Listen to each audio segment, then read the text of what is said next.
Hello, everybody. It's Dave Robles from Think Real Estate, bringing you episode 22 of the Great California Corona Staycation Show. And today's kind of an interesting show because we have one of our agents on the show who has an interesting story.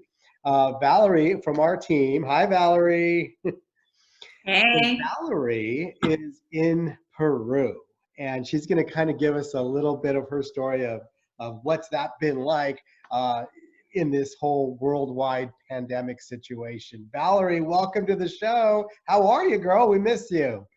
I'm good. Hi, Dave. Well, we're usually talking, so it's kind of fun to be chatting in this context to share with others what my experience has been like. But you've been getting daily updates from me. Yeah. Valerie and I talk every day. But let's start with, how did you end up in Peru and when and how did that happen?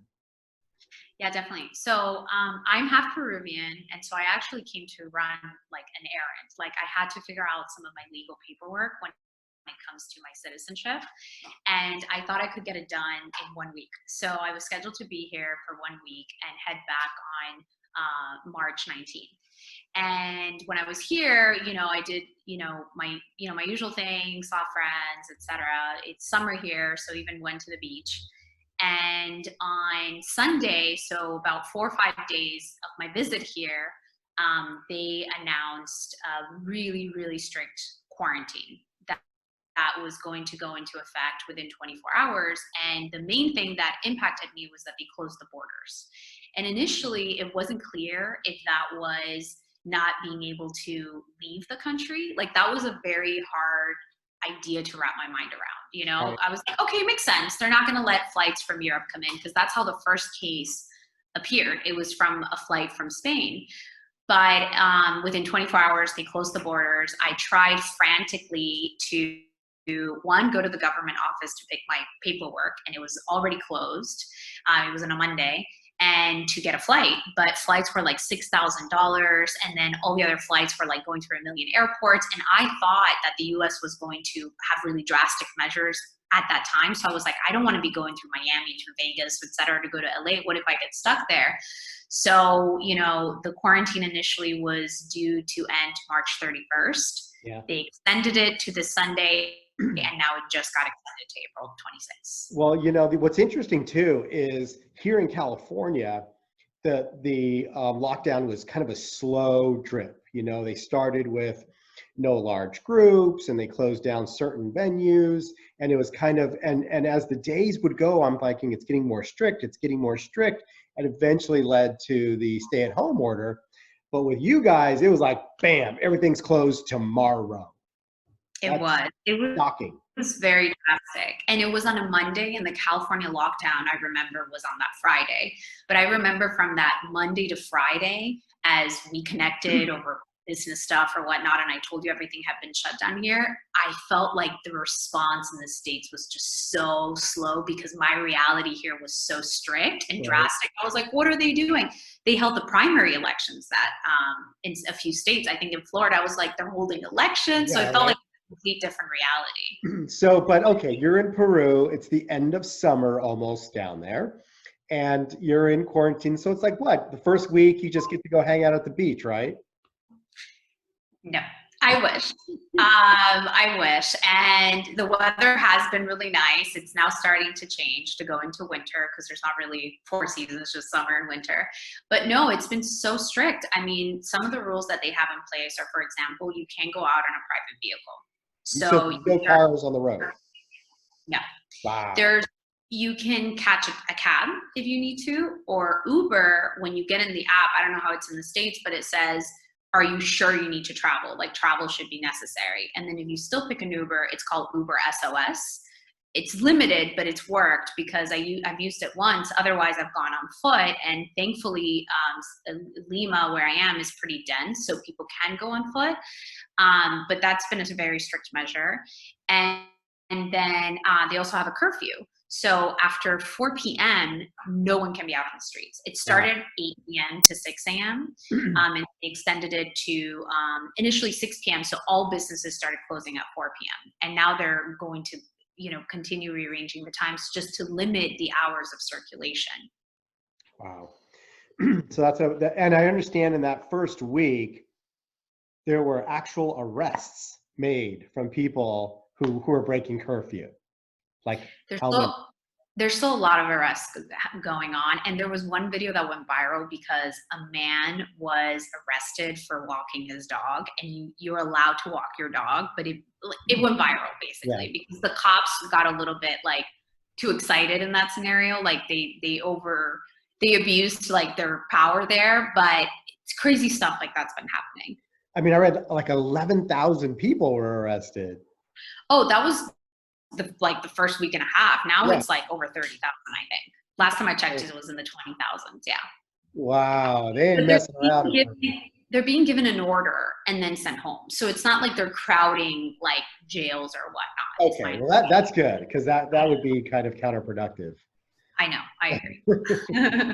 All right. Wow. Okay, that's pretty wild. So in preparation for this call, we were kind of looking up some stats. And Peru is a country of 32 million people compared to California, which has like 38 million. And I think it's interesting that right now we have 18,000 cases of coronavirus here in our state, with 492 unfortunate deaths. And in Peru, only 5,256 cases with 131 cases of people dying. So, I mean, the numbers are so much better in Peru than they are here in California. And California is good compared to the rest of the United States. So I guess we can say that it's been beneficial in stopping the spread. Yeah, I mean, I think it has. I think it's been very drastic for a reason. I mean, most people work here in the informal sector. So, not everybody has, the majority of the population doesn't have the kind of jobs that you can work safely from home. People, many people are, day living. If they don't make, whatever they were going to make that day, they don't have to feed their families. So there's also been some government support or whatnot, but that's why it has had to be so drastic, because even though the rule was very drastic, it doesn't mean all of a sudden everybody followed it, right? Especially across the country, it being such a big country, and not having as much enforcement. Right. So, they've even done, to continue with the drastic measures and make sure that they can manage the cases. Another crazy rule they had this week, that I shared with you, is how women are allowed to go out on Tuesdays, Right. Wednesdays, and Saturdays, and men can go out on Monday, Wednesday, Friday, and then Sunday no one can go out. Wow. The internet was loving it. There were so many funny jokes of like men, they were saying men go out Monday, Wednesday, Friday, and the rest of the days are like women returning all the groceries the men got wrong. So there's a lot of memes about that. And then this week, so today is actually, so it's Good Friday, it's Easter weekend. And so the circulation's been completely cut off. So, yesterday and today, no one could be out. Everything's closed because it's national holidays.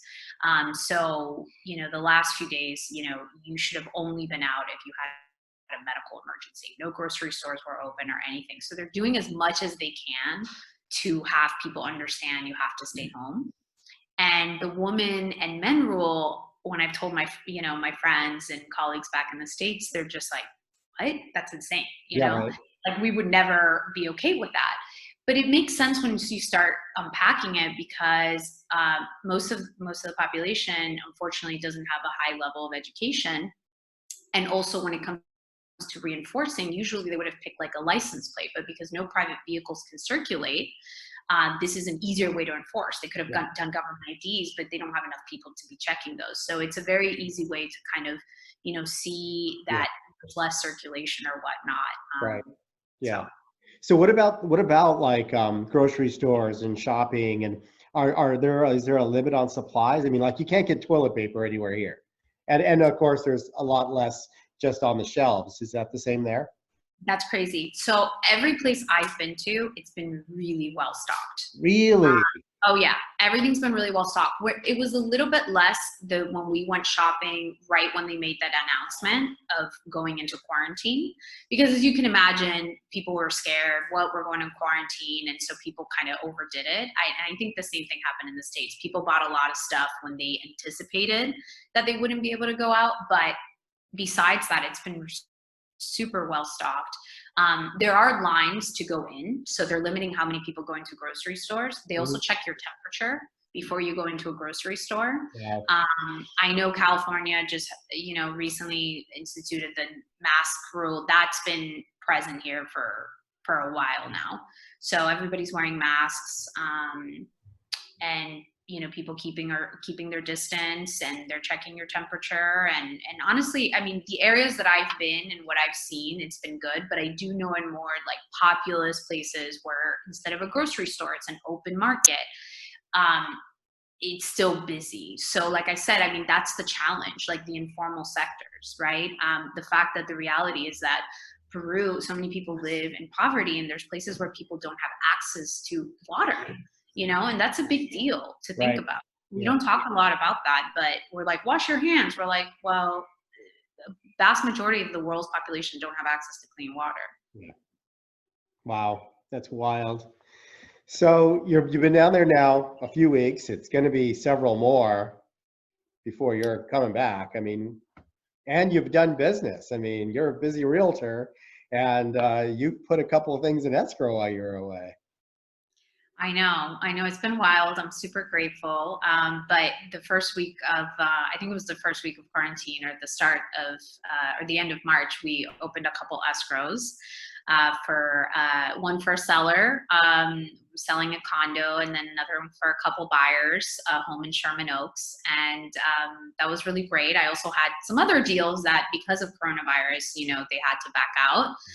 So it's been a mixed bag, but it's been very interesting and fortunate that I've been able to conduct the business here, because all the things that really needed to be on the ground or whatnot had already been taking place before I came here. And so I was supposed to head back March 19th. Then my flight was changed to April 4th. And then once they extended the quarantine to this Sunday, April 12th, the airlines just decided and anticipated that the government was going to continue extending the quarantine. So I wasn't able to get a flight till May 1st. So now the quarantine's been extended to April 26th. So I haven't had to change my flight or anything. So fingers crossed, that's it. And borders reopen. And, in my ideal world, April 26th is a Sunday. That Monday, government office is open. I can get all my paperwork. I already have given someone a power of attorney to get it, but it would be nice to complete the process to finish what I came here to do, so it's not all in vain. Yeah. And then catch a flight. I have a direct flight to LA May 1st, but we'll have to see ongoing. All right. Well, we can't wait to have you back here in the States. Don't get arrested between now and then. I'll try not to. Stay safe. And wow, that's a crazy story. I'll stay in during the gentleman days. Stay in during the gentleman. Yeah. I saw a guy out on Ladies' Day, and I was like, what is he doing? Was he at least like in drag or something, trying to No, he was just one guy in a sea of women. But if there had been somebody enforcing it, because not too far from that, there were cars, like government cars, announcing like over megaphones, today is Women's Day. So it's not like it's not going to be enforced, but maybe he really needed to go.